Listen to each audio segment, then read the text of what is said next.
under the domination of the few. Worth reading again.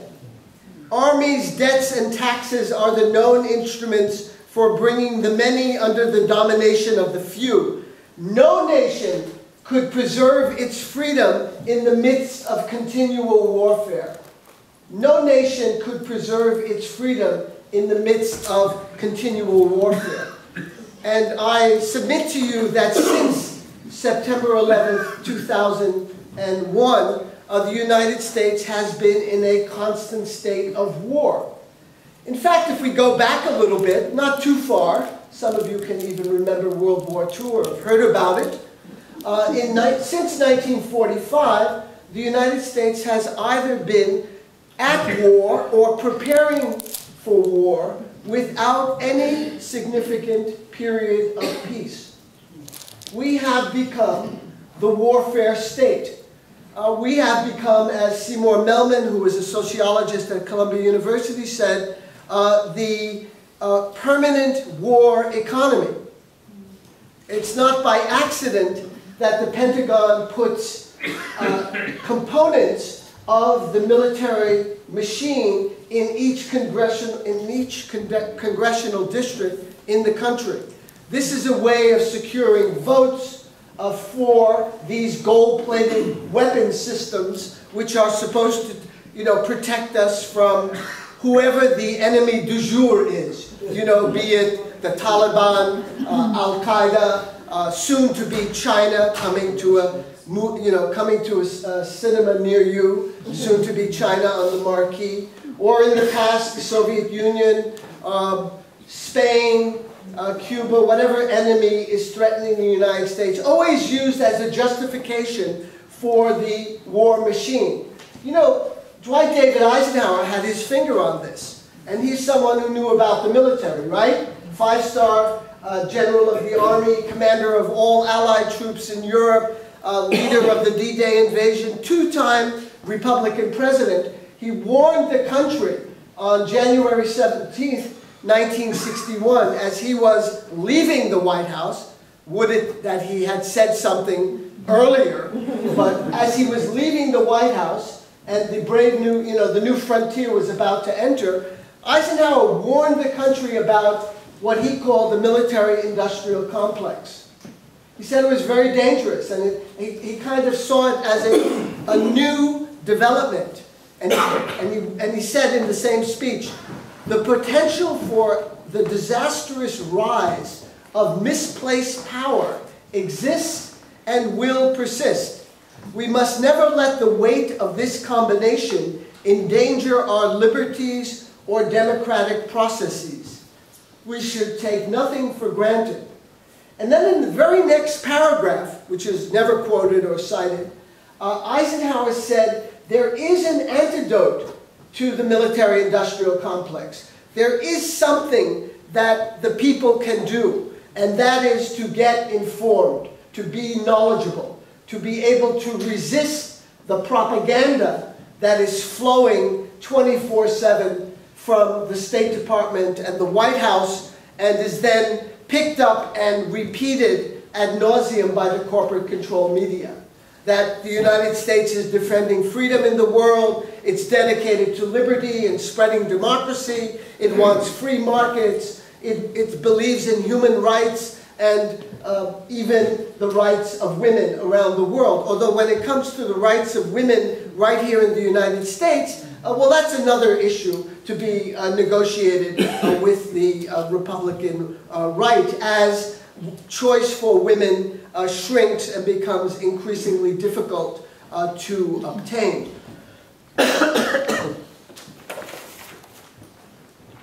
Now, what's happened to the media just in my lifetime, even in a shorter lifespan than that?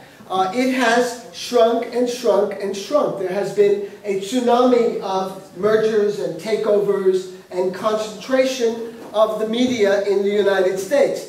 Is this a good thing? I would ask if there are any real conservatives in the audience. Real conservatives, not these people that have appropriated the term conservative, which is a very honorable political term. It goes back to people like William Howard Taft and Vandenberg. You conserve what you have, like the environment. You don't trash the environment. You conserve and improve on it for future generations. Conservatism is an honorable political philosophy. In fact, if you ask Noam Chomsky, I'm sure as soon as you hear the word Chomsky, oh, leftist, radical, he will say of his politics that he is a conservative. He believes in conservatism, but not the conservatism of today, which is wild-eyed jingoism, nationalism, flag-waving, beating the breast, and saying, America über alles, and using military force whenever it deems fit. Ben Bagdikian happens to be an Armenian-American journalist and writer. There are several Armenians in the audience, so I thought I'd inject that little ethnic pride. He wrote a book called, by the way, I know him. He's no radical. I mean, he's a very straightforward journalist. He believes in, the system. I have some problems with the system. He wrote a book called The Media Monopoly. Any of you heard of this book? The first edition came out. Were you changing your glasses or were you raising your hand? When it first came out around 1980, he identified 50 corporations as controlling the media in the United States. This is the first time that anyone really cataloged corporate control of the media and wrote about it in a serious way. So he was a pioneer in that respect. 50 corporations control the media, and he said, this could be dangerous, to have this kind of concentration. Well, over the years, Bagdikian has written a series of, sequels to the first edition. So, second edition comes out a few years later, 50 becomes 28. Next edition, 28 becomes 23. Next edition, 23 becomes 14. Next edition, 14 becomes 10. The most recent edition has it down to 6. Actually, I think the accurate number is 5 at this point. So 5 or 6 corporations basically determine what most Americans see, hear, and read. Now, I ask people, let's say, if they are really conservative or are members of the communications or journalism departments at the Distinguished University of Oregon or at Lane Community College, I would ask them, does that kind of concentration satisfy the communication needs of a democratic society? Now, maybe they think it does. Maybe they think it's good that a handful of people control the media.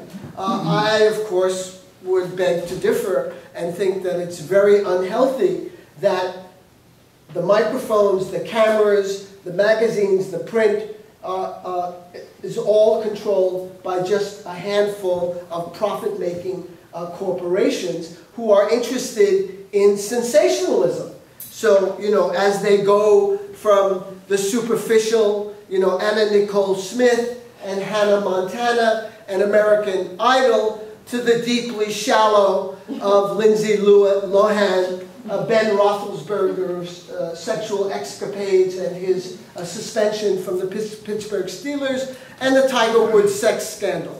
So you can kind of, be somewhere in there in terms of superficial reporting. It has a lot to do with dumbing down the population of the United States. Now, I've talked to these media people, and I say, well, how do you justify this? This is BS, excuse my French.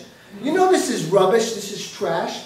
Why are you giving them stories about Lindsay Lohan's, problems with cocaine addiction and whether she's going to go into rehab, and is this signal the end of her career? Why don't you do programs on the weapon systems that we're paying for that don't work and are not needed, like 12 aircraft carrier battle groups, for example? Why don't you do programs like that? Why don't you do investigative reporting, where they hang out in front of Tiger Woods' house, 20, 30, 40 cameras, have you ever seen it? They were all waiting as soon as Woods emerged. Hey, Tiger, what do you say about this? What do you say about that? Okay, I grant that there's some interest in that kind of sensationalism. But I think it behooves the media to report what is going on inside the country and around the world. Who owns America? Who drives U.S. foreign policy? And to ask the most crucial question of all, who benefits? Chi bono? You don't have to be an MA, have an MA in economics from Harvard to figure these things out.